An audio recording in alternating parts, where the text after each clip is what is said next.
આણંદના suspended collector DS ગઢવીને હની ટ્રેપમાં ફસાવાના ષડયંત્રમાં ઝડપાયેલા આરોપીઓને reconstruction કરાવાયું હતું।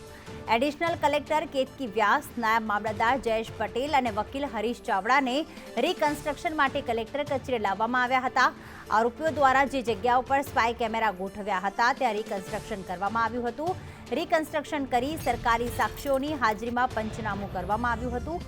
પોલીસે કલેક્ટર કચેરીના જમીન શાખાના વિભાગમાંથી 2 સીપીયુ અને એક લેપટોપ કબજે કર્યા છે।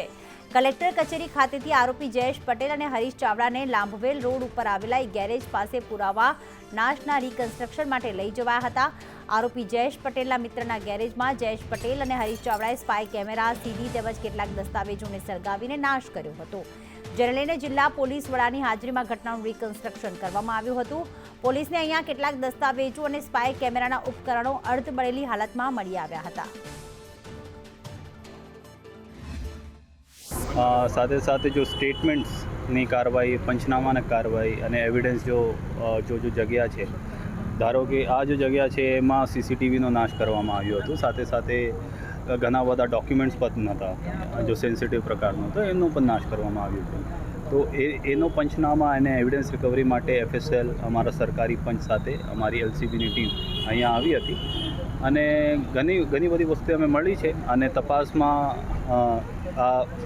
અમે કામ આવશે અથવા તો કોઈ અલગ લીડ આપશે તો આ ભવિષ્યમાં જોશું। કલેક્ટર ડીએસ ગઢવીના હની ટ્રેપ મામલામાં ઝડપાયેલા આરોપીઓ તત્કાલીન અધિક નિવાસી કલેક્ટર કેતકી વ્યાસ, નાયબ મામલતદાર જેડી પટેલ અને ખાનગી વ્યક્તિ હરીશ ચાવડાને આજે રિકન્સ્ટ્રક્શન માટે કલેક્ટર કચેરી ખાતે લાવવામાં આવ્યા હતા।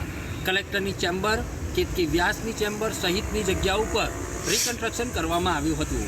એલસીબી પોલીસ દ્વારા તેઓના 2 દિવસના રિમાન્ડ માંગવામાં આવ્યા હતા અને રિમાન્ડ મંજૂર થતાં જ આજે રિકન્સ્ટ્રક્શન કરવામાં આવ્યું હતું। 2 દિવસના રિમાન્ડ દરમિયાન અનેક ચોંકાવનારા ખુલાસા સામે આવે તેવી શક્યતાઓ જોવાઈ રહી છે। ઇરશાદ સૈયદ, સંદેશ ન્યૂઝ, આણંદ।